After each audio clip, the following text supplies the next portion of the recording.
experimental. Esa es la gran diferencia.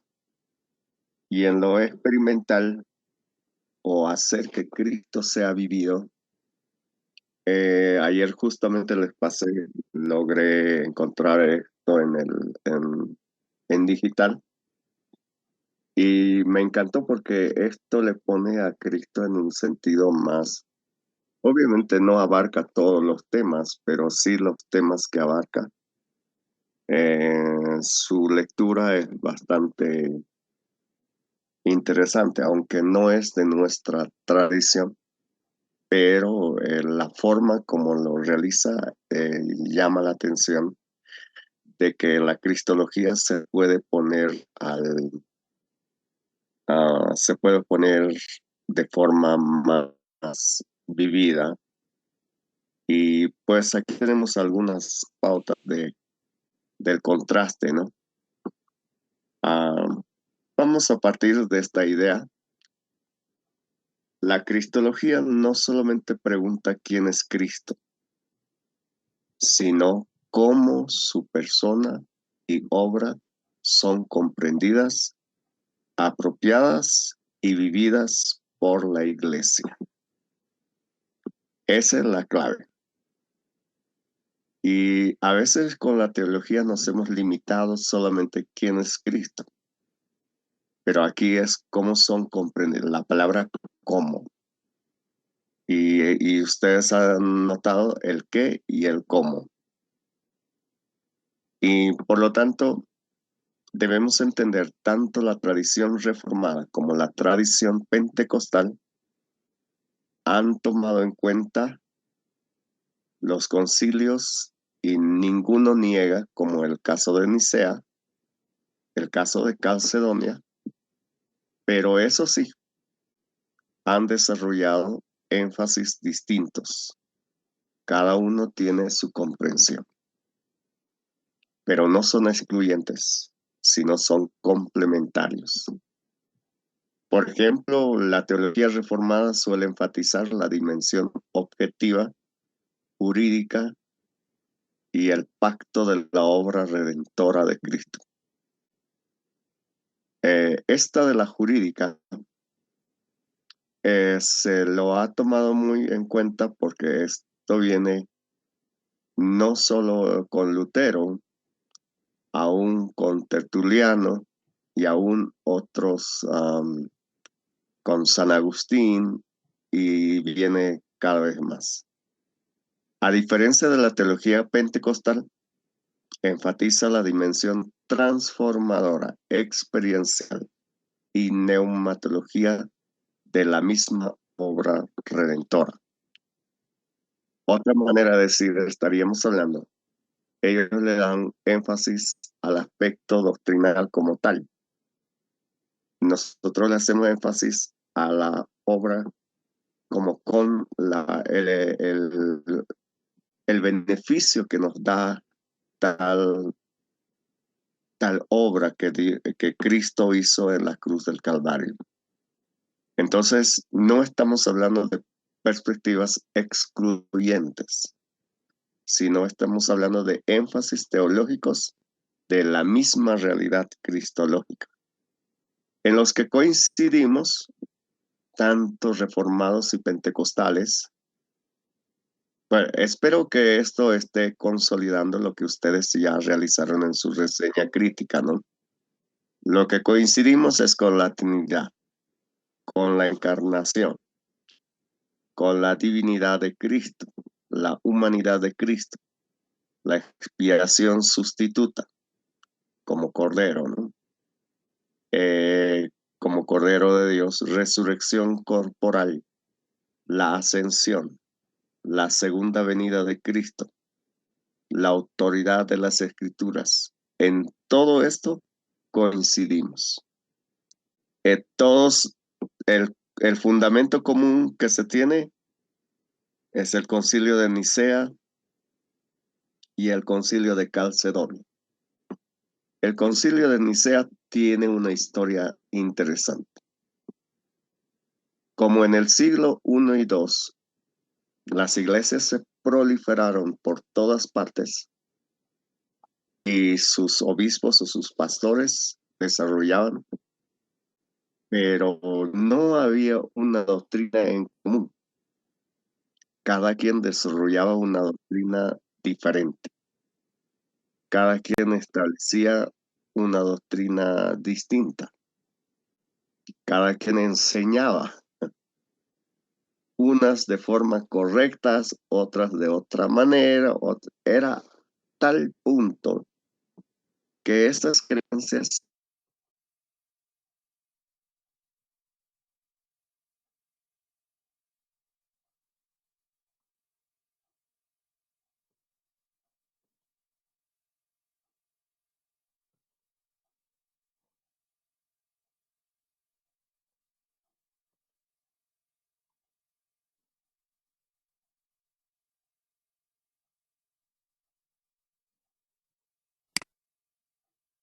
porque la sociedad estaba fragmentada. Es así que Constantino toma la decisión de reunir a todos los obispos, les paga sus pasajes, les paga la estadía para que vengan un incircunciso que no tenía nada que ver con teología ni cosas, ni creencia en Dios. Y cada quien exponía, cada grupo exponía su posición. Unos hacían defensa férrea y frente a eso es como sucedió el concilio de Nicea, ciertos acuerdos.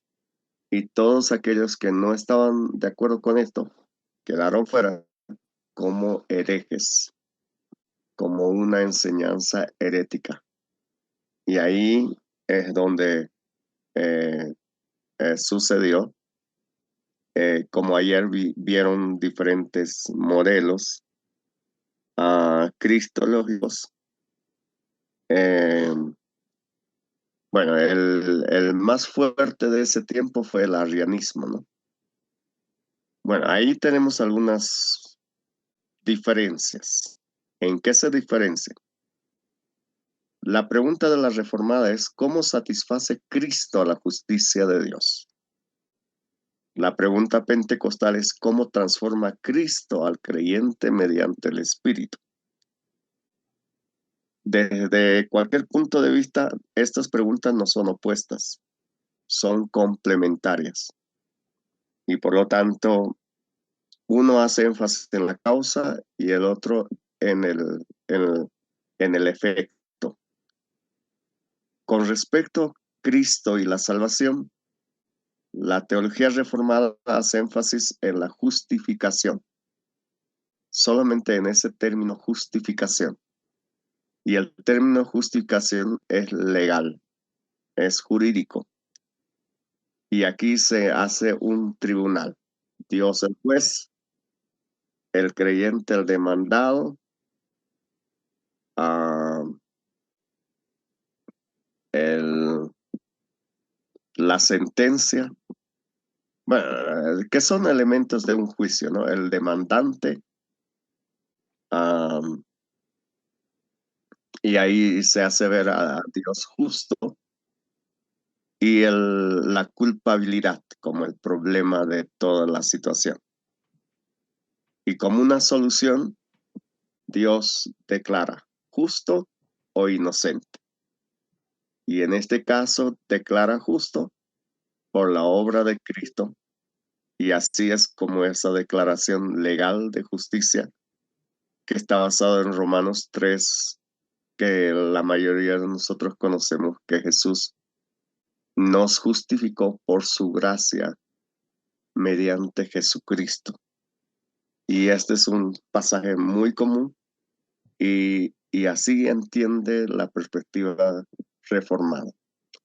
Más adelante va a haber un giro que le da el pentecostalismo, un giro total, donde justificación, adopción, no, o sea, adopción, expiación, redención, no son términos teológicos, o sea, ellos los términos lo han teologizado. Son analogías, son metáforas que se han usado para hacer entender lo que es la salvación a diferentes audiencias. Esto es algo muy poderoso dentro de nuestro contexto teológico, porque realmente eso abre el panorama, no enfrascarnos en algo que parece, o sea, hacer que los términos sean teológicos. Si no se habla de justificación, entonces no se habla de salvación, algo así. A diferencia de la perspectiva pentecostal, es que el énfasis es la transformación integral. Y aquí la imagen dominante es la nueva creación, basada en 2 de Corintios 5:17. Si alguno está en Cristo, nueva criatura es. Las cosas viejas pasaron, y aquí son todas hechas nuevas. Y el problema es el pecado y la esclavitud.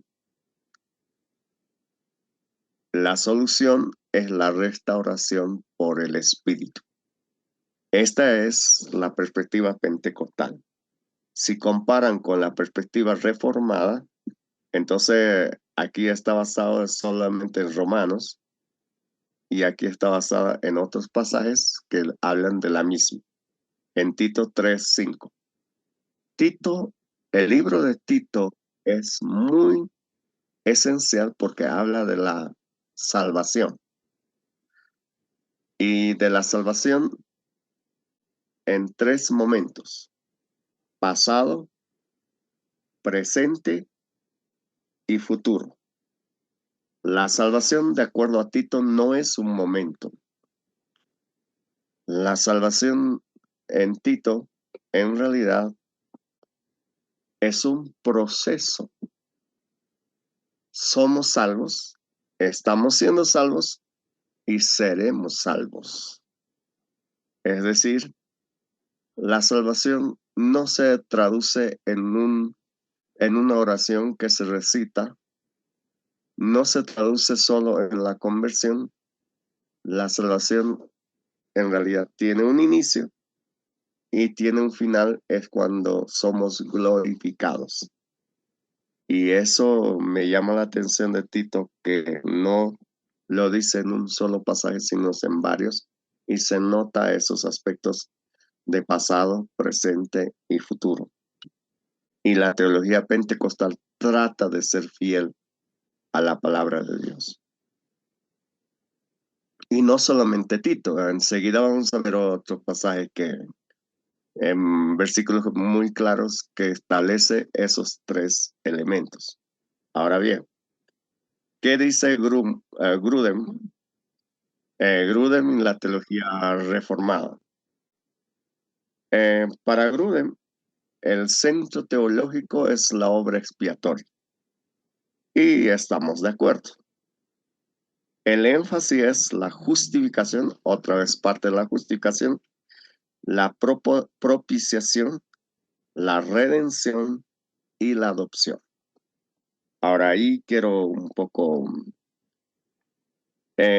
para él, cada uno son temas teológicos y son distintos.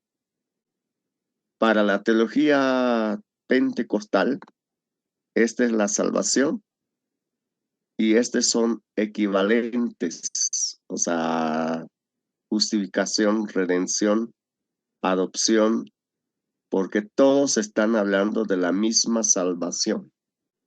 No son distintos, pero para la teología reformada, estos cada uno son distintos. Ahora, sí, su fortaleza es la coherencia bíblica, la claridad doctrinal y el rigor sistemático. Pero lo que no se da cuenta es que justificación en un contexto, a ver, que Verónica nos habló de los exegetas, ¿sería entendido la justificación en un contexto de los exegetas?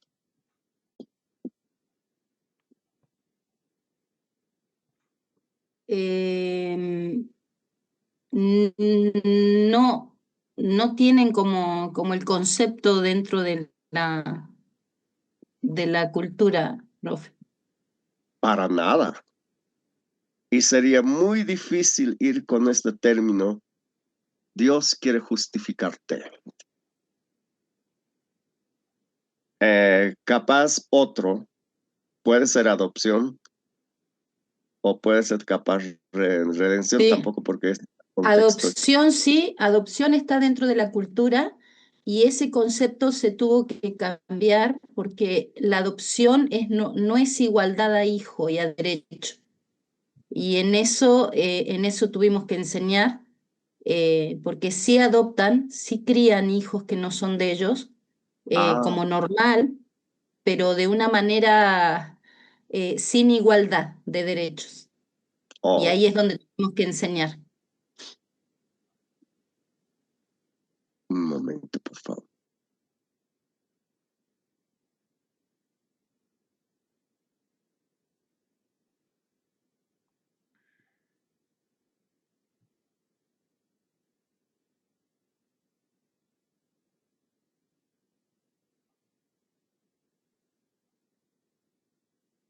Bueno, ¿por qué estoy haciendo énfasis en esto? Porque es que para la teología reformada, necesariamente estos términos lo hacen teológico.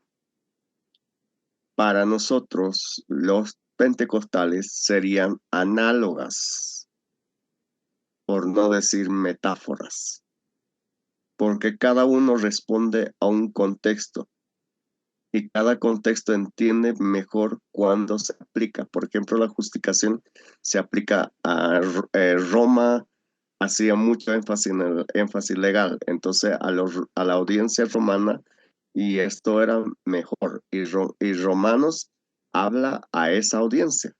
La propiciación a un contexto de israelita o judío, porque ellos entendían perfectamente la propiciación del arca en la plancha y eso entendían perfectamente.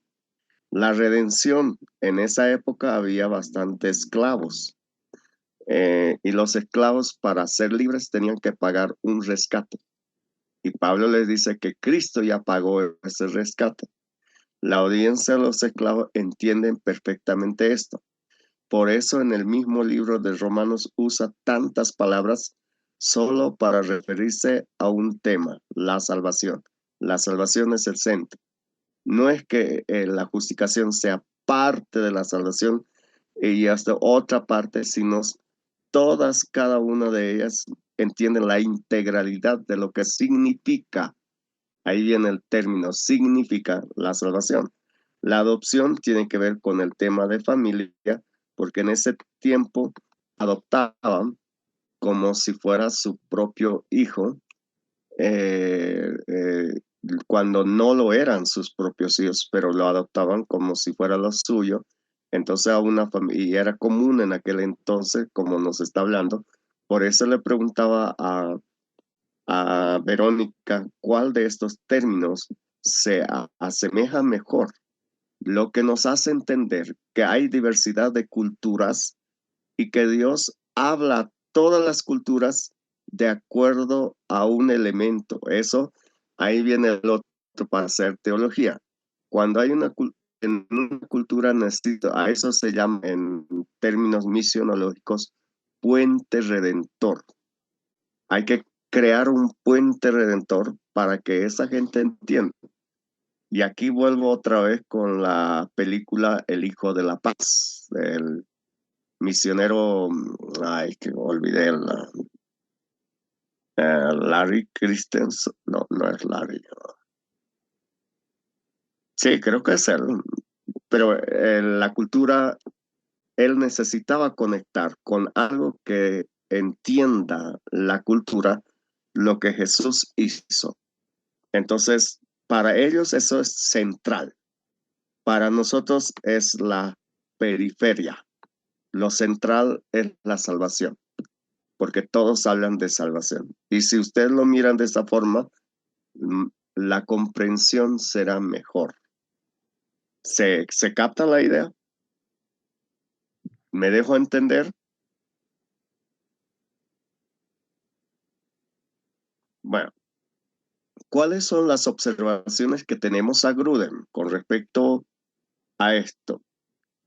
Uno, bueno, ah, aquí tenemos en cuestión de coincidencias la expansión, perdón, la expiación sustitutiva. Ahí no, no hay diferencia, no hay contraste. La resurrección, la segunda venida y la divinidad de Cristo. Las diferencias con el pentecostalismo es más que todo el alcance de la obra de Cristo. Para nosotros está en aquello que justifica, santifica, bautiza, sana, empodera, restaura. Hay más funciones. Otra manera de decir, lo que ellos le llaman exclusividad, para nosotros hay mayor apertura de entender que la obra de Cristo no solo son unos cuantos, son varios, como aquí. Justifica al pecador, no solamente lo justifica, lo santifica. Y esa herencia heredada de los wesleyanos, ¿verdad? El que bautiza en el Espíritu, sana, empodera y lo empodera para la misión, ¿no? Y lo restaura, hablando de la restauración final. Esto en la mayoría de los textos pentecostales se va a mirar de esa manera. Con respecto a lo que Cristo santifica, la teología reformada nos da la pauta de que la santificación es consecuencia de la justificación. Eso está bien, porque el libro de Romanos lo menciona así. Es que lo que yo diría es que la salvación para ellos piensa que es solo Romanos, pero los libros soteriológicos del Nuevo Testamento son Romanos, Gálatas, Corintios, Primera, Segunda y también Tito. Son libros soteriológicos. ¿Cuál es la diferencia? Gálatas y Romanos tiene una relación, pero ¿cuál es la diferencia entre Primera, Segunda de Corintios con Romanos y Gálatas? ¿Cuál es la diferencia entre Gálatas y Santiago? La diferencia es que Santiago está hablando a los creyentes. Gálatas y Romanos está hablando a los no creyentes, a los que se van a convertir. En cambio, Primera, Segunda de Corintios y también Santiago y también Tito está hablando a la gente que ya ha creído. Entonces, esa es la diferencia. Entonces, o sea, entendiendo que la salvación no es un momento, no es un detalle. Y por eso la perspectiva pentecostal, la santificación es una dimensión central en el ministerio actual de Cristo, porque Cristo sigue desarrollando su ministerio hoy. Él sigue haciendo ministerio hoy en día. Por lo tanto, Cristo continúa santificando. Lo que para la teología reformada es un momento, especialmente el momento de la conversión, y de ahí para adelante como que fuera todo automático. Para nosotros no. El Espíritu y Cristo siguen trabajando en nosotros. Ellos siguen estableciendo eso. Entonces, ellos tienen una teología más romanista, romanista no en el sentido de la Iglesia Católica, sino en el sentido del libro de Romanos.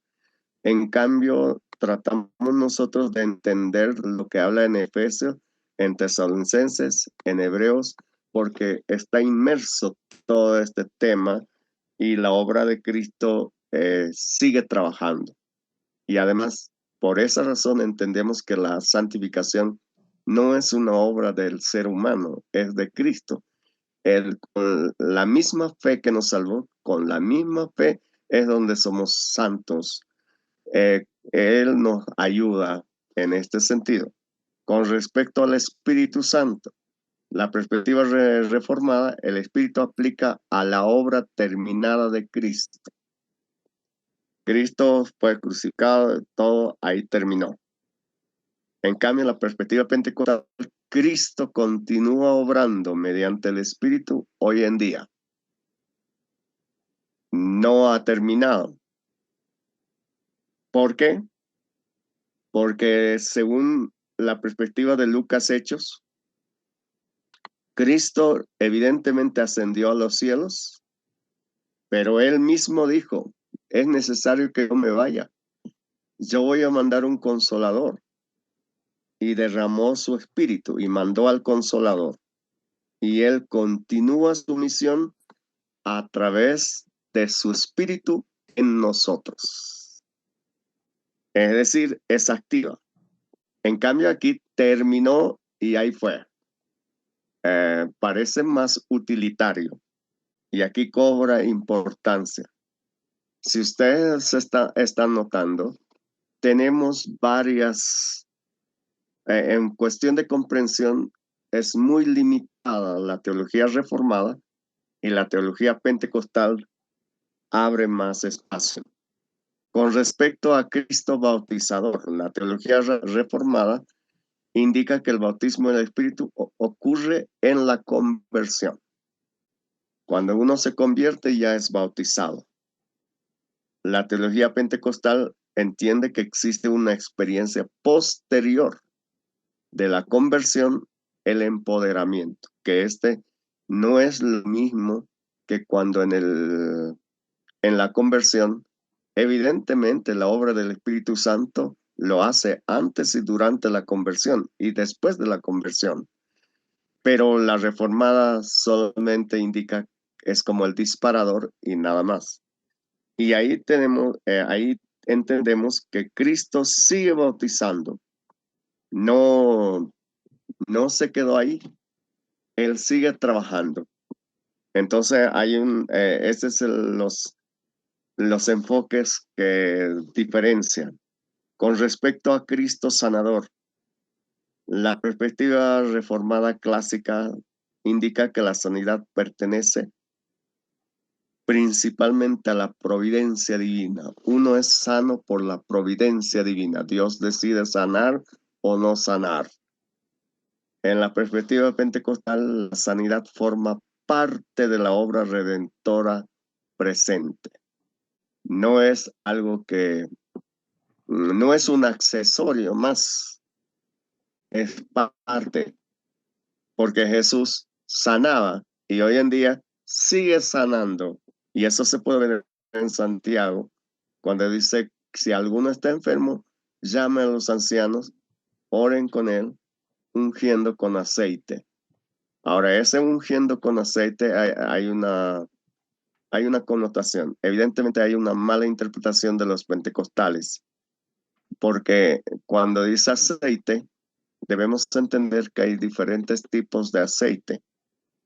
Y el aceite que está hablando de Santiago es un aceite medicinal.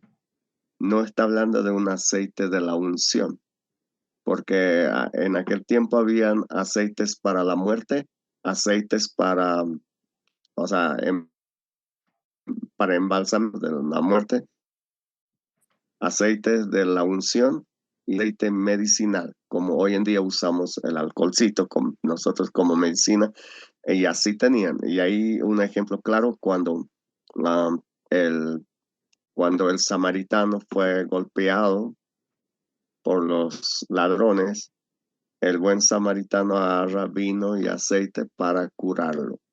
Entonces, en ese sentido, es medicinal.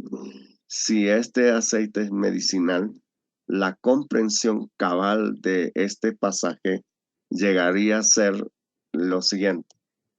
Es necesario orar para que se sane, que es un recurso espiritual, pero al mismo tiempo también necesita auxilio o necesitan medicina, y eso nos da una complementación para no caer en un extremo.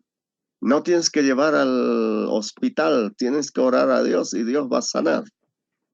Que esa fue una idea bastante fuerte, criticada en el pentecostalismo, donde algunos no acuden o no acudían al médico para, para alguna consulta, solo tenían que orar, ¿verdad? O sea, ahí, bueno, si alguien quiere hacer, puede hacer hay una exégesis con respecto a ese pasaje y poder mirar con precisión. Así que ahí se los dejo. Eh, ok, gracias. El hijo de la paz, Don Richardson. Richardson, ok. La cruz de Cristo para la reforma es centro absoluto, eh, donde Cristo paga la culpa.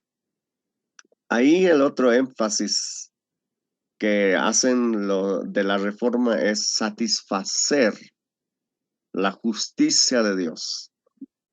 A mi parecer eso parece muy utilitario, ¿no? Cristo satisfaciendo lo que Dios exige. Es correcto, pero hacer un énfasis sobredimensionado como que distorsiona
en la tierra.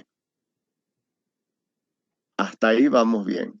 Es que el derramamiento del Espíritu se da con señales.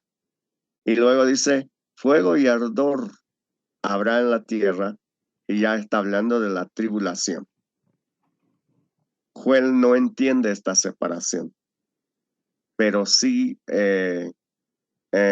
tampoco Pedro, pero aunque a partir de ahí es donde decimos que la iglesia es escatológica. La iglesia es un pueblo escatológico a partir de la venida del Espíritu. Hoy en día ya estamos viviendo la escatología. No es que estamos esperando, somos parte de la historia del futuro. Y esta es una comprensión cabal. Y no es el único pasaje que nos hace entender de esa manera, sino que los primeros cristianos entendieron perfectamente que ellos ya vivían el futuro.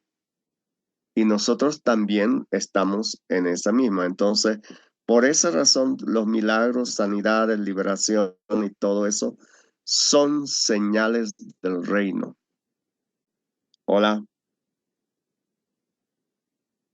Se capta y eso cambia nuestra construcción teológica. Desde la perspectiva lucana, la cristología lucana, Stronta, profundizó en esto. Lucas presenta a Cristo como profeta escatológico, como el Mesías ungido, como el Señor exaltado. La distinción aquí es una cristología dinámica, una cristología que está trabajando, no es una cristología como objeto, sino es una cristología, no es utilitaria, él sigue trabajando, sigue actuando, una cristología que hoy en día está activo, no solamente fue, sino lo es, porque él es un profeta escatológico. Recuerden ahí los tres oficios de Cristo, como profeta, como sacerdote y como el rey que viene. Wow. Me llamó la atención y justo cuando tomamos la clase, en este libro habla de los tres, pero la forma aplicativa. Si ustedes miran, les va a dar más luces sobre esos tres aspectos. Y pues Cristo está actuando, está activo hoy en día. Bueno, ¿ven las diferencias? Ahora veamos algunos autores pentecostales, como Roger Strontan. Bueno, eso es probable que les sea muy conocido. Frank Macia. Frank Macia, él presenta una cristología neumatológica. A partir de ahí es donde se dice que no se puede estudiar cristología sin neumatología y no se puede estudiar neumatología sin cristología, que los dos se necesitan entre sí. Y este es un concepto eh, bastante apropiado porque lo que se entiende es que la obra del Espíritu no reemplaza a Cristo. Jamás, como algunos dicen, bueno, Cristo se fue, el Espíritu está con nosotros. También Cristo está con nosotros. No solamente el Espíritu, sino Cristo. Ambos. Ahora, a partir de esa concepción, difícil es perder la salvación si Cristo y el Espíritu están con nosotros. Solo por una negligencia, si nos apartamos de Cristo y del Espíritu, ahí sí, pero si estamos con Él mismo trabaja en nosotros. Por lo tanto, Frank Macia señala que la obra del Espíritu revela a Cristo, glorifica a Cristo, hace presente a Cristo. Y esto es cierto, porque Cristo está activo por medio del Espíritu Santo. Amplía nuestro entendimiento. Amos Young, él no es tan conocido, ¿no? Ni tan Frank Macia. Ahora, lo que les decía, hay varios teólogos pentecostales que están trabajando y están haciendo cosas interesantes. Y nosotros seguimos mirando a MacArthur, seguimos mirando a... Ahora, miren, he mencionado a Meir Perman en todas las exposiciones. Para nada. Para nada. Así que tenemos riqueza. El detalle es que no los conocemos. Amos Young personalmente me ha sido de mucha inspiración y Craig Kinner personalmente porque he visto y he leído, recientemente me llegó su libro de ah, la hermenéutica del espíritu.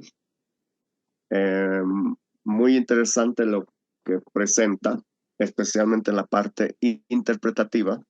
Y este fue la causa de de establecer esa relación que les presenté el primer día, porque a mí me causaba muchas preguntas. Entonces consulté con el doctor Max Rivera, que hoy va a estar compartiendo con nosotros, y intercambiando. Entonces me ayudó a poner en orden, pero la causa fue esta, la hermenéutica del espíritu. Entonces, lo que quiero decir, no estamos huérfanos o no es que no hay libros, hay libros. El detalle es que probablemente no esté a nuestro alcance. Entonces, por ejemplo, vamos, John ¿No? es pastor ¿Cómo que coreano. se la puse? Sí, ¿algo? ¿Quién quiere intervenir?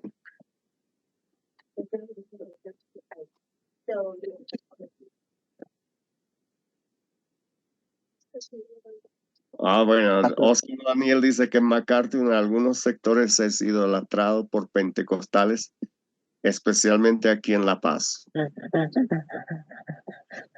Qué hermoso. La niña bella. ¿Cómo? A ver.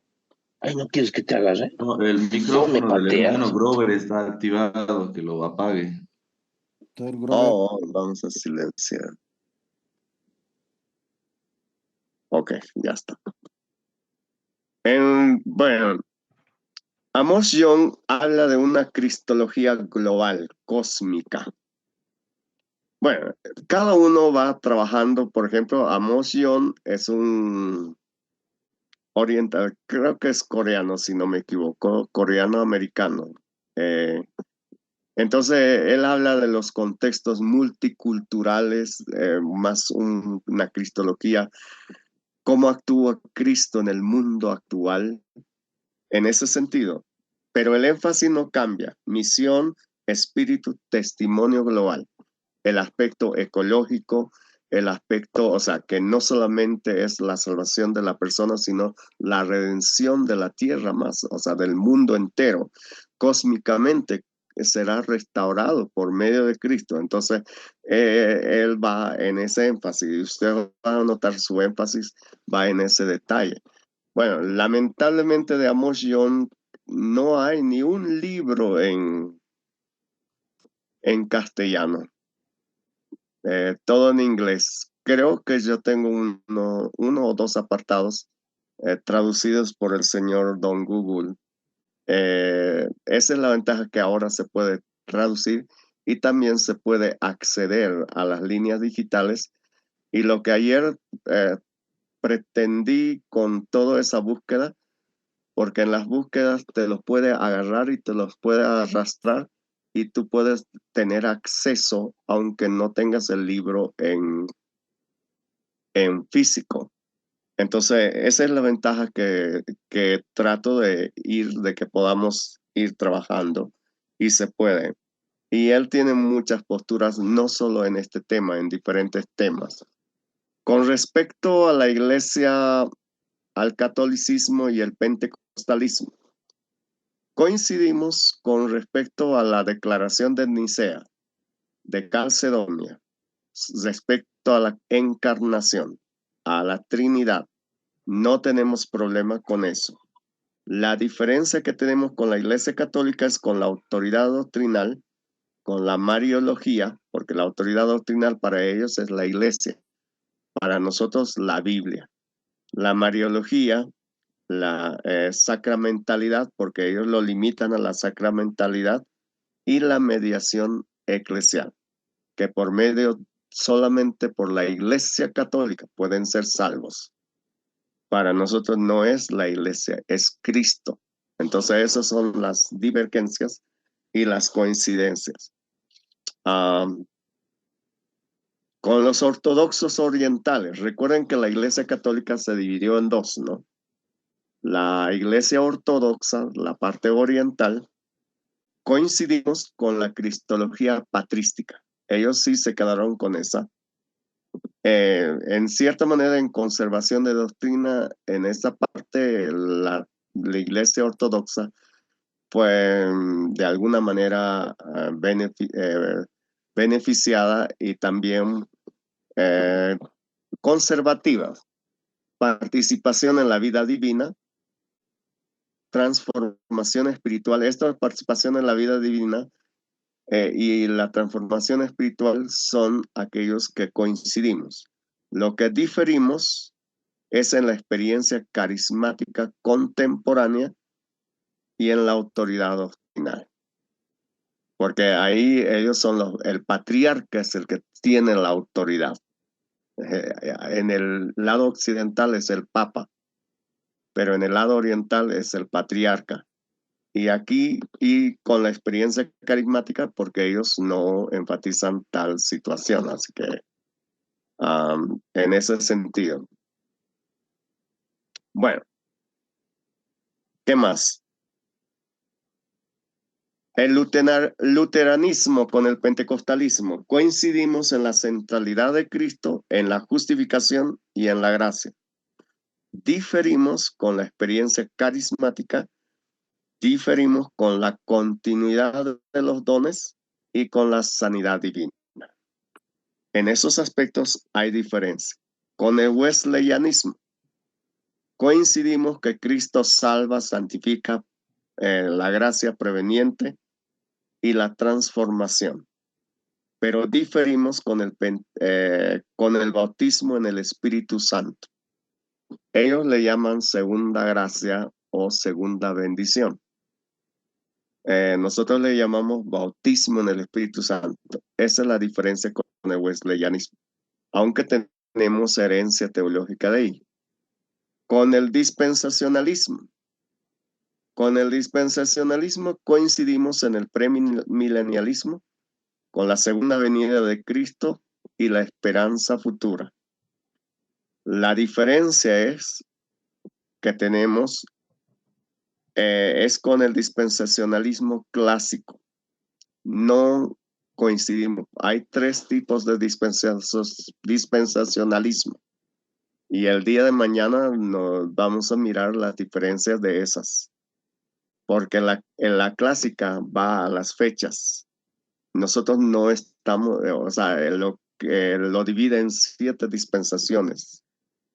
No vamos a negar, como pentecostales hemos nacido con aquello en el siglo XX.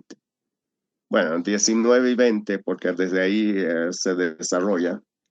Pero a la medida que hemos ido madurando, ahora sostenemos la postura, en su mayoría, el dispensacionalismo progresivo, que es totalmente diferente al clásico. Entonces, el pentecostalismo hace énfasis en la misión y en el poder presente.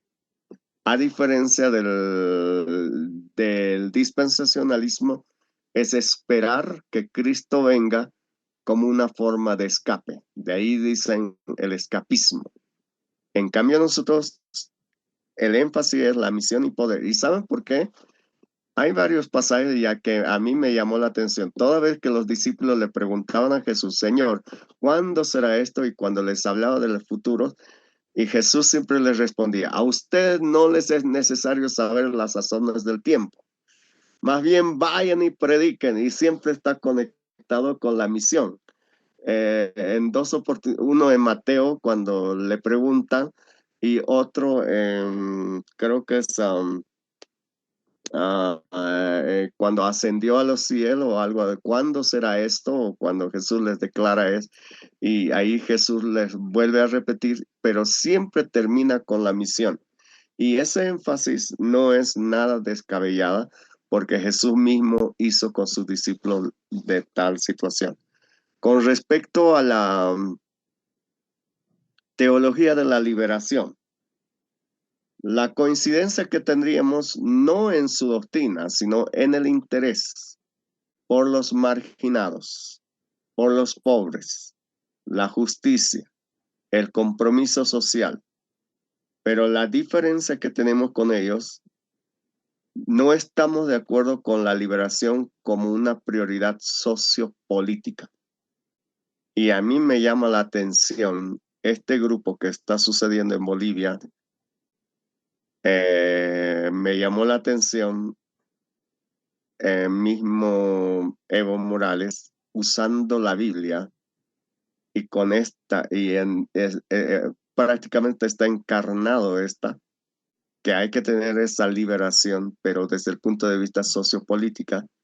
Y otra cosa que me llamó la atención es que en los puntos de bloqueo o en sus reuniones que están haciendo, están orando, pero la oración es interesante porque escuché la oración, decían en Aymara, Señor, que se haga tu voluntad, que primero se ponga tu voluntad y después la nuestra, y no sé qué más, pero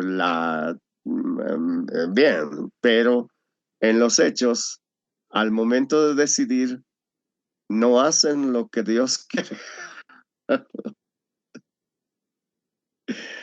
Y, pero noten cómo va, porque la teología de la liberación de alguna manera va en sentido a los pobres, pero en un sentido sociopolítico.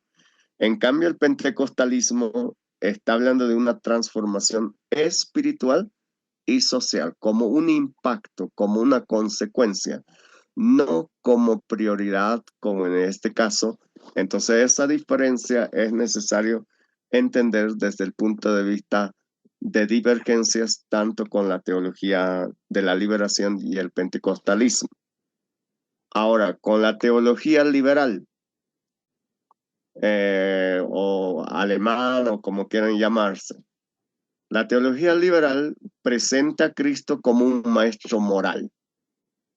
A diferencia del pentecostalismo, Cristo es encarnado, es un Dios encarnado, Salvador, resucitado, Señor vivo. No es un maestro moral. Distorsiona la identidad, la persona y la obra de Cristo, la teología liberal. Bueno, así tenemos todas las visiones habidos por haber, con coincidencias y con diferencias. Lo que sí necesitamos mirar, cada uno tiene su riesgo.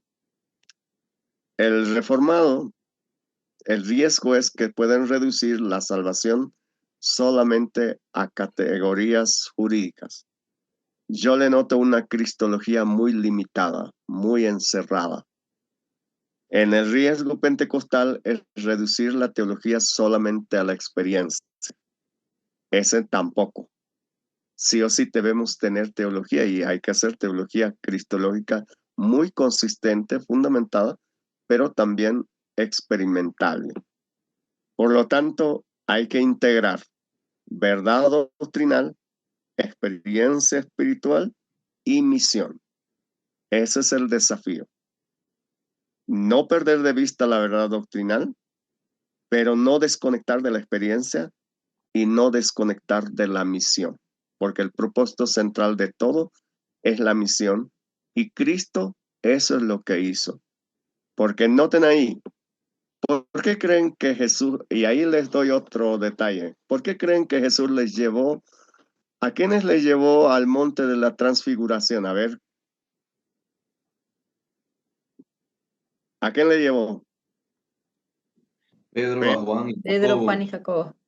Exactamente. Ahora quiero que noten ahí, ¿por qué les llevó?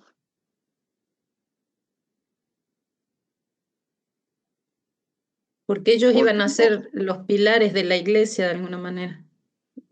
No Ya, sé, digo, una, una de ellas. Otra, ¿por qué les llevó? El principal propósito, ¿por qué les llevó? Ahí mismo están las escrituras. El contexto es esta. Jesús ya estaba a la antesala de cumplir su misión, de ser crucificado. Y él veía que aún no habían entendido la misión. Y por esa razón les hace ver la necesidad de la misión. Y cuando les lleva, y Jesús se transfigura, ¿Y está con quién? Con Moisés y Elías. Elías, paseándose ahí, conversando. Pedro, Juan, Jacobo lo ven y ellos lo contemplan y no quieren que eso pase. Ellos están felices, chochos. Pero Jesús, pan, se cambia y ellos no quieren. Y ahí Jesús les da la misión, o sea, le enfatiza la misión, que aún no es el momento, pero sí ese es el destino final. Les hace gustar de la presencia de Dios, pero el propósito principal es la misión. Y ahí es un detalle importante que nosotros debemos hacer énfasis en la misión. La cristología nos lleva a la misión. Toda potestad me ha sido dada, todo poder me ha sido dada en el cielo y en la tierra. Con el poder que tengo ahora yo les envío, vayan y hagan discípulos a todas las naciones. Misión. Predicad el evangelio, id por todo el mundo y predicad el evangelio. Misión. Todos los evangelios terminan en misión. La cristología termina en misión. Hola. Para terminar, entonces la cristología llegaría a ser así. Cristo salva, santifica, bautiza, sana y viene otra vez. Todo converge o toda la centralidad es Cristo. ¿No es cierto? Bueno, la reformada nos recuerda la objetividad de la obra de Cristo. ¿Está bien? La wesleyana nos recuerda la santificación. La pentecostal nos recuerda la actualidad del Cristo resucitado. La iglesia histórica nos recuerda la ortodoxia cristológica, que nunca debe cambiar esa verdad, pero debe ser oxigenada o debe ser una cristología viva, activa, no muerta, no en declaraciones, no solo como proposición.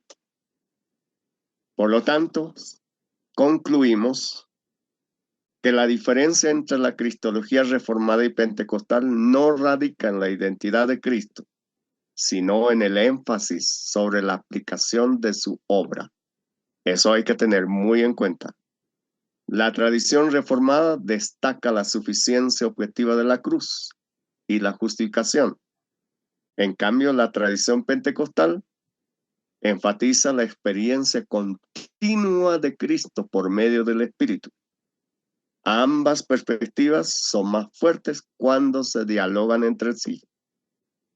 Y por eso es que estamos estudiando a Grudem, no porque creamos que lo que dice Grudem todo es correcto, sino simplemente para fortalecer nuestra doctrina. En la investigación de sus monografías me van a contrastar con otras tradiciones una vez que hayan tenido su formulación. No para ver cuál es correcto, sino para fortalecer la doctrina en ese sentido. Por lo tanto, la iglesia necesita profundidad doctrinal. Porque si no hay profundidad doctrinal, ¿cómo proclamamos a Cristo? Y necesitamos proclamar a Cristo de forma completa, el evangelio completo. De ahí surge lo que fue con los movimientos de santidad y el nacimiento del pentecostalismo. ¿Les da luces? Hola.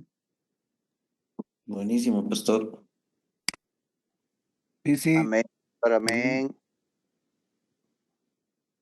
¿O no les da luces? ¿Les gustó la cristología? Sí, sí, muy bueno. Amén. Ahora ya están listos para enseñar y solicitar a su director y decir, por favor, deme teología, quiero enseñar. Los que no han enseñado, pero los que ya han enseñado tienen nuevas herramientas para poder desarrollar con mayor profundidad y hacer gustar a la gente y que transpiren cristología. A mí me encanta, pero ir al detalle. Hoy no estamos yendo al detalle, solo estoy dando la orientación. Pero cuando ustedes vean los detalles, van a encontrar muchas profundidades, muchas cosas interesantes y muy prácticos en la vida. Así que les animo. Estaré orando el día viernes para que todos puedan, porque normalmente teología, ese no es mi área. ¿Escucharon esa? ¿Cuánto dicen eso? ¿Cómo es Absalón? Tú que eres secretario académico, ¿cuántas veces te dijeron eso los profesores? No es mi área. Sí, es como que tienen un poco de temor, ¿no? Porque entienden como que es algo teórico o nada más ahí, ¿no? O sea, pero como usted decía, es más a la práctica, ¿no? Más vivencial, más experiencial, ¿no? Eso es lo que por lo menos puedo percibir, pastor, pero ahora les voy a animar, yo también me voy a animar más, le voy a decir a mi director que me dé la Ok. materia. Bendiciones, pastor. Eh, Efraín, seguramente tú también has escuchado algo así junto a Eunice que están dirigiendo el seminario de Tarija. ¿Qué excusas te han puesto los profesores? Eh, sí, el problema es que siempre se ha enseñado teología desde otra perspectiva.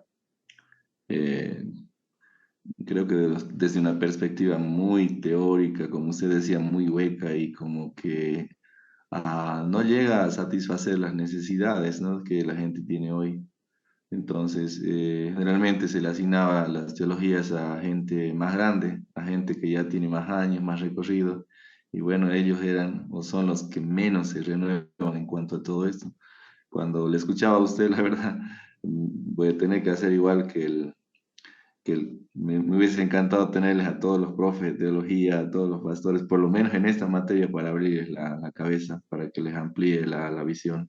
Pero sí, la mayoría dice, no es mi área. Correcto. Y bueno, así nos han hecho creer, porque eso no es ajeno. En nuestro seminario de La Paz era lo mismo.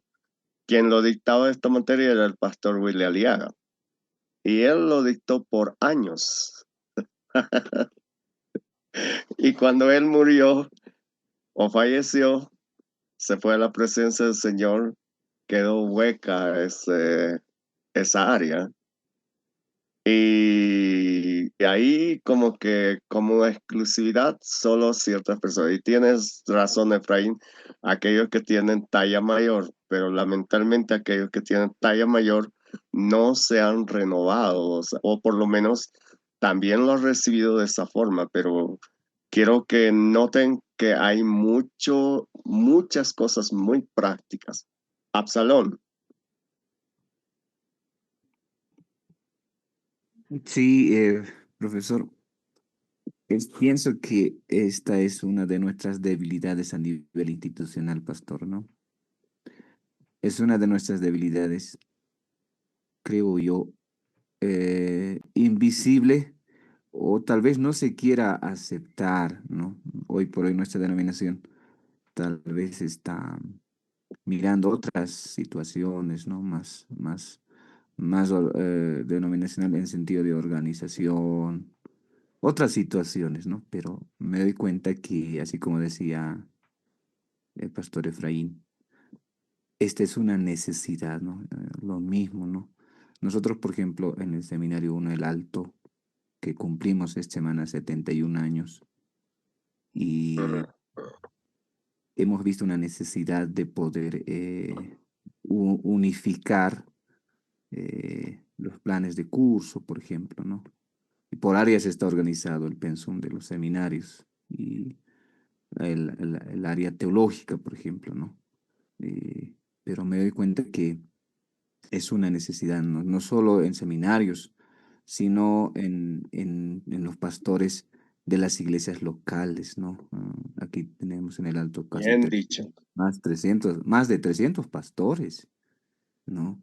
Y veo, ¿no? La necesidad. Y como Efraín decía, me hubiese gustado que esté aquí, o que los profesores de teología, ¿no? Y de verdad, creo que se direcciona a la exclusividad, que tal pastor, tal pastor. Nosotros, por ejemplo, tenemos al pastor Walter, ¿no? Que siempre está de alguna manera viendo, ¿no? Esas situaciones. Entonces, voy a un poco enfatizar esta situación allá mismo en el seminario y en nuestras reuniones denominacionales, pero es una necesidad y no sé si no fuese la facultad, porque solo aquí se toca esto, ¿no? También, pero tal vez sería necesario proyectar, no sé, un seminario, de pronto estoy pensando, ¿no? Para todos los maestros o a nivel regional, yo no sé, pero veo que es una necesidad, pastor, ¿no? Porque si no tenemos esta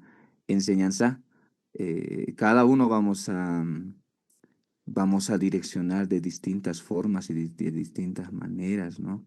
Y no estará bien, creo yo, pastor. Pero veo una necesidad de esta situación. Ahí viene la necesidad de la capacitación continua a los profesores. Efraín, Sí, sí, pastor, es esto. Y lo bueno de Tarija, hablando de Tarija exclusivamente, es que ha habido un recambio. Los pastores mayores como que se hicieron a un lado y hemos empezado a quedar la generación, bueno, yo soy creo una de las primeras generaciones de hijos de pastores aquí. Eh, entonces, nosotros estamos trabajando mucho en la actualización de docentes. La mayoría ya de los que vienen de nuestra tanda por debajo ya tienen un poco mayor capacitación y lo bueno que aquí en Tarija hay la tendencia mucho de irse a Buenos Aires a estudiar. Entonces, de cierta manera, estar en otro lugar te abre un poquito la cabeza. Pero yo cuando le escuchaba a usted eh, y veo la teología que todavía se está haciendo en nuestros seminarios, no sé si exagero, veo que tenemos, hablando de nosotros, de las asambleas, creo que tenemos una crisis teológica porque nuestra teología no está respondiendo a las necesidades o a las, vamos a decir, a las, mm, ¿cómo se me fue la palabra? A las necesidades o a los desafíos que se nos está planteando a nosotros como iglesia hoy en día, porque estamos enseñando una teología hueca. Entonces, por eso yo hablaba con mi esposa y le decimos, creo que tenemos una crisis teológica terrible, y no porque no tengamos buena teología. El problema es que nos hemos quedado en el pasado. Y gracias a Dios, porque algunos han empezado a hacer esto. Entonces yo por eso hablaba y le decía a mi esposa, me encantaría tenerles a todos, aunque nunca hagan una maestría, pero solo me gustaría tenerles a todos los pastores en esta clase para abrirles un poquito la mente y desafiarles. Solo eso, pastor. está bien. Bueno, vamos ahora al tema soteriológico. Para mí me encanta y yo tengo más base bíblica en esto porque he estado enseñando por años Gálatas y Romanos, Santiago y bueno, a mí me encanta la Biblia y toda vez que enseño Biblia me rejuvenece o me revive, me da vida y y trato de que los estudiantes salgan transpirando aquello y la parte de la soteriología, debo decir honestamente, en las asambleas de Dios fue una debilidad. Y ustedes se van a notar en nuestras mismas declaraciones de fe, es muy débil y hay muy poca literatura muy bien coordinada sobre este tema. Hemos agarrado de distintas tradiciones y unos por un extremo, otros por otro extremo, otros por el medio, por todo lado. Pero sí fue, y hay que reconocerlo, y también los misioneros y nuestros profesores nos hicieron reconocer que en la parte de soteriología fue una debilidad muy grande y aún lo es, porque si tú preguntas a a un pastor, te va a decir una cosa, el otro pastor te va a decir otra, el otro pastor te va a decir otra, y todos tienen una variedad de criterios y cada quien predica y enseña este tema de la salvación. Pero quiero que miremos un poco la Biblia. La salvación desde la teología bíblica, sistemática y narrativa. Y desde la perspectiva pentecostal integral. El libro de Lucas tiene mucho que decir. En Lucas me llama la atención porque hay 4 doctrinas y a mi parecer creo que ahí surgen dentro del pentecostalismo, porque habla de la justificación, ¿recuerdan? Y del fariseo y del publicano. Este fue justificado y, o sea, refiriendo al publicano y al fariseo, no. Y también habla de la santificación de justificación, santificación, no recuerdo este otro tema, pero son 4 doctrinas que están referidas a la salvación en Lucas.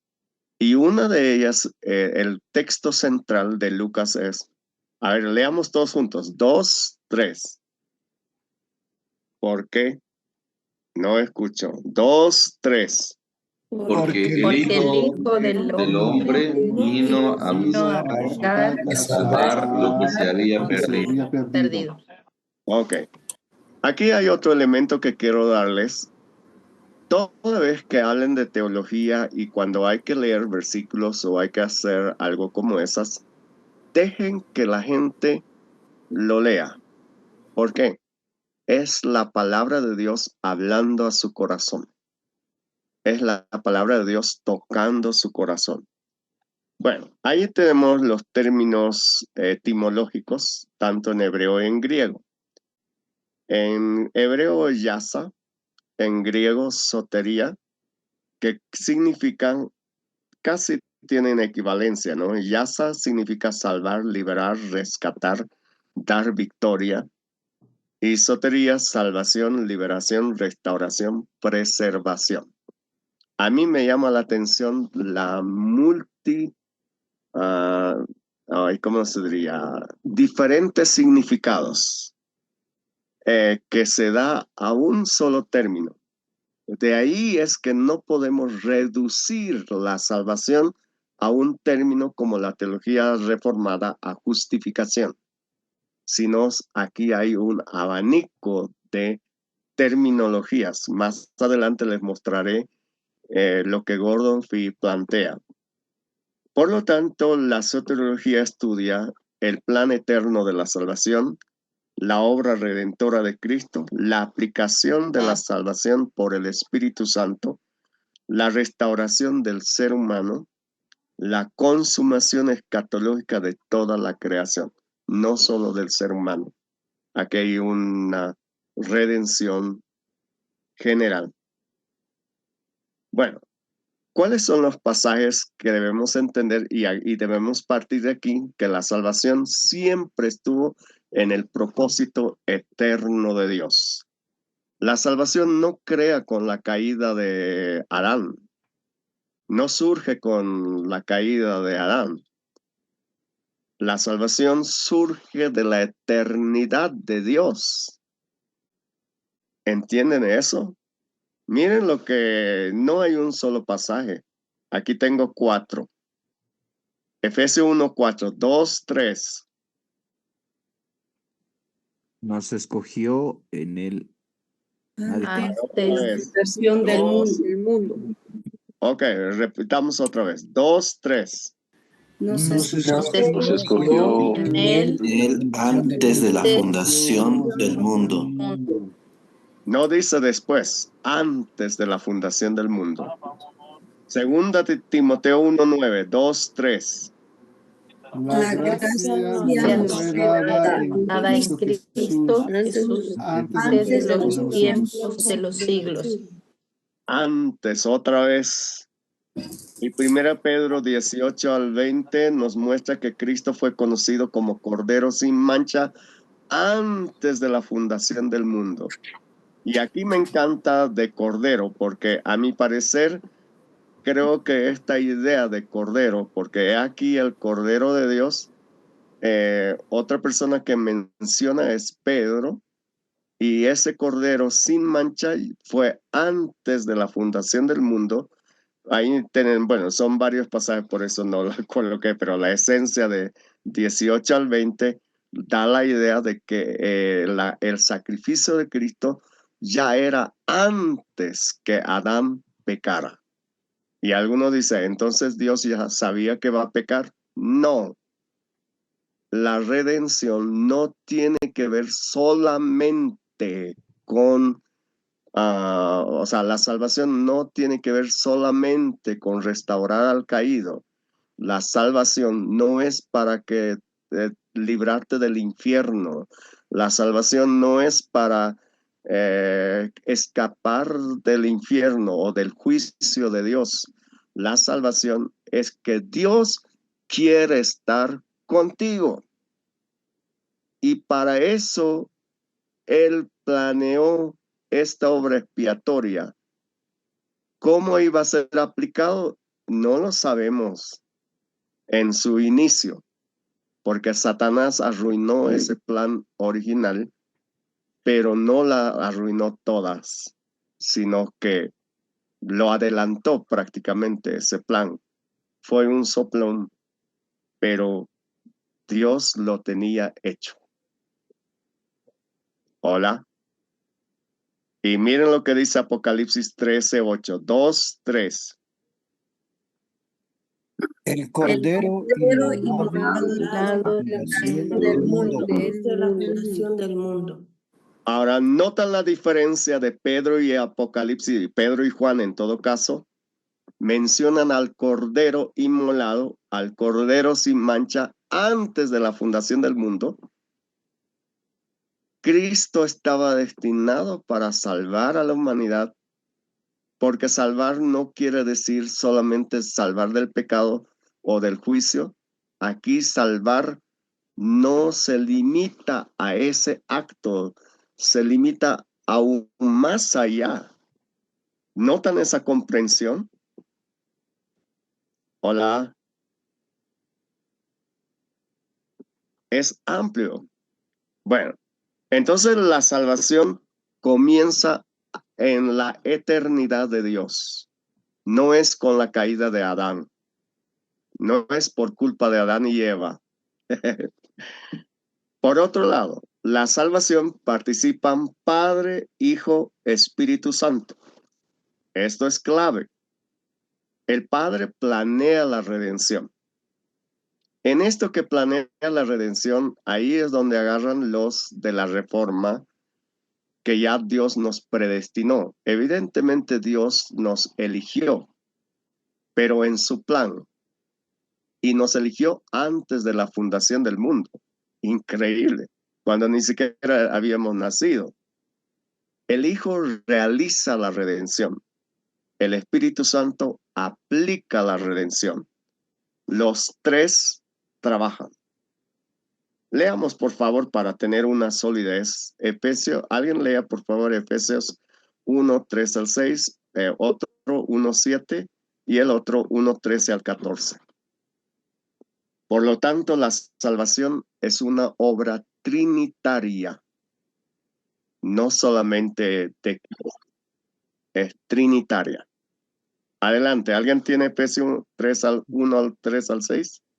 Aquí, bendito sea el Dios y Padre de nuestro Señor Jesucristo, que nos bendijo con toda bendición espiritual en los lugares celestiales en Cristo, según nos escogió en Él antes de la fundación del mundo, para que fuésemos santos y sin mancha delante de Él, en amor, habiéndonos predestinado para ser adoptados hijos suyos por medio de Jesucristo, según el puro afecto de su voluntad, para alabanza de la gloria de su gracia, con la cual nos hizo aceptos en el amado.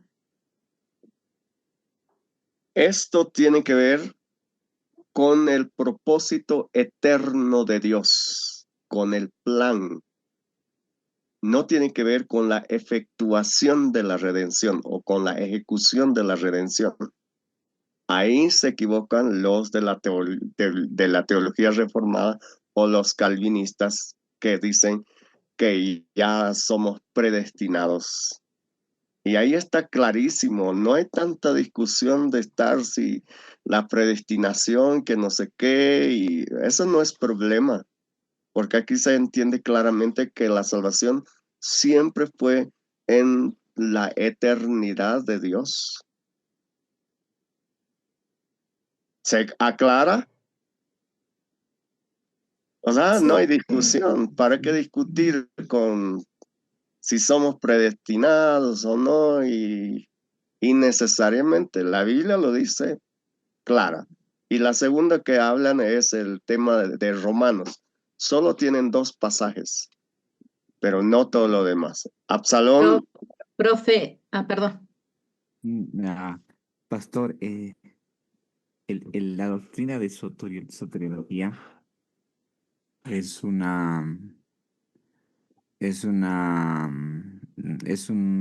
tema, creo que en nuestra denominación sigue siendo conversada, ¿no? Digo esto porque habemos pastores que han abrazado tal vez la teología reformada y otras el pentecostalismo, ¿no? Es decir, algunos se inclinan o tienen la línea calvinista y otros, bueno, la herencia tradicional de nosotros los pentecostales es la herencia arminianista, ¿no? Y yo no sé cómo vamos a continuar, porque es que tal vez inclusive esto nos ha separado entre pastores o situaciones así, veo yo, ¿no? Pero como usted decía, no es el problema, ¿no? Si vemos y analizamos lo que se está enseñando, ¿no? Pero es una preocupación mía también, pastor, un poquito viendo nuestra denominación y cómo estamos enfocando la doctrina de soteriología. Ok, gracias. Grover y luego Verónica.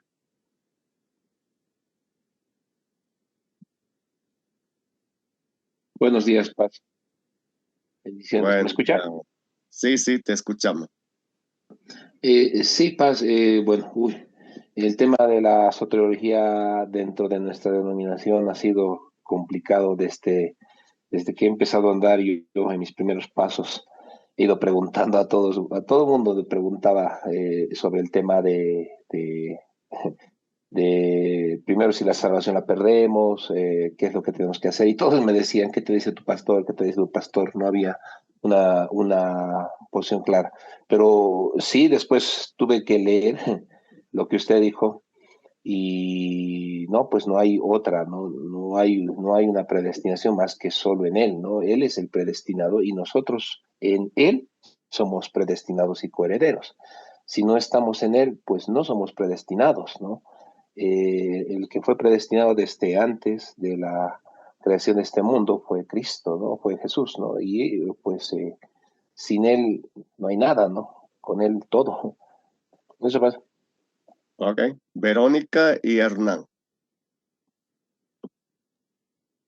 Sí, profe, ahí en el libro de Gruden, bueno, cuando enfatiza eso de la soteriología, en su cosmovisión de ellos, de cómo presentan, afectan directamente a la misión, porque si ya, y de alguna manera, bueno, lo que yo vi que él hace una diferencia entre la gracia común y la gracia específica, ¿no? pero literalmente afecta a la misión de la iglesia. Correcto, porque ellos le hacen al momento, pero no como ya habíamos anticipado, ¿no? Hernán.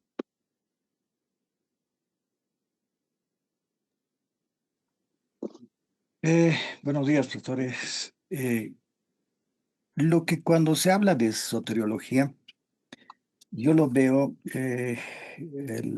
la dificultad más grande, o lo podemos llamar también problema, es lo que se denomina, ¿no? El ordo salutis, el orden de la salvación. Es ahí donde no se ponen de acuerdo, ¿no? Entonces, otros dicen que tiene 3 partes, 4 partes, otros dicen, empieza en la elección, después la santificación, el llamado, la redención, la conversión, justificación, santidad. ¿Cuál es el orden? Entonces, hay mucha dificultad en ese aspecto, y al hacer eso como dificultad y problema hace que esa inseguridad se pueda plantear o enseñar, ¿no? Entonces, eh, cuando vemos los distintos libros de soteriología, cada uno tiene su postura, ¿no? Entonces, es muy interesante, será alinear para que cada uno de nosotros, especialmente nuestra denominación, pues tenga una postura así, firme, real, ¿eh? Simplemente ese detalle, pastor. Gracias. Bueno, en el tema del primera parte, cuando Dios planeó, está concordado con los pasajes que dicen, y no hay una sola, donde dice que Dios desea que todo el mundo sea salvo. Eso lo pueden ver en diferentes pasajes del Nuevo Testamento. El deseo de Dios es que todos conozcan a Dios. Ese hace que Dios predestinó a todos los seres humanos para que sean salvos. Pero eso depende de la decisión de cada uno. Y eso lo confunde en la teología reformada, que a algunos salva y a algunos no. Y ahí ya afecta la cristología. ¿Por qué? Porque hace a Cristo insuficiente, no suficiente. ¿Se dan cuenta que ya choca? Bueno, vamos con Efesios 1:7. Adelante con la lectura. Y luego a Hernán, bueno, a Grover y Hernán. Primero leamos. Adelante con la lectura. En quien tenemos redención por su sangre, el perdón de pecados según las riquezas de su gracia. Y ahí el Hijo efectúa la redención. La predestinación no es parte de la efectuación, de la realización, de la operación. Es parte del plan. Eso ya nos da más luces. Bueno, vamos Grover, Hernán y Oscar. Adelante. Y mientras se alistan para leer Efesios 1:13-14.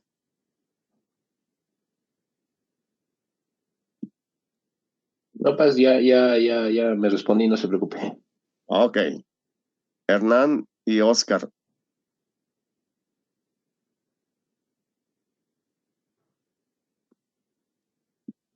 ¿También?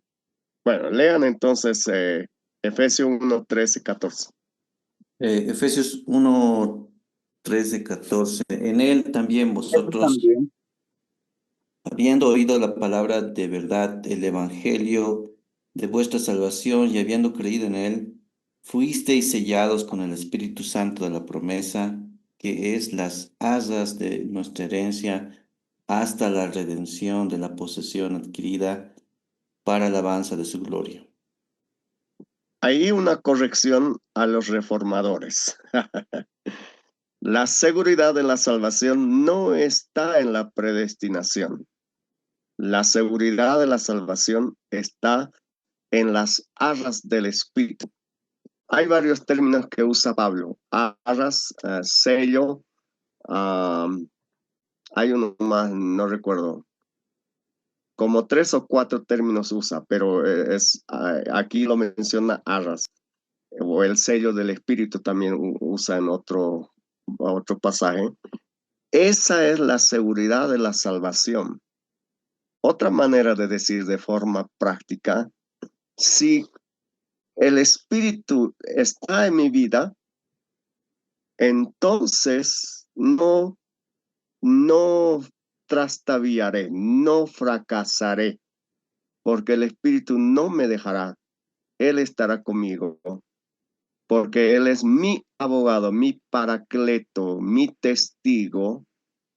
Y recuerden que el paracleto no solamente se aplica al Espíritu, también a Cristo. Tengo a Cristo y al Espíritu.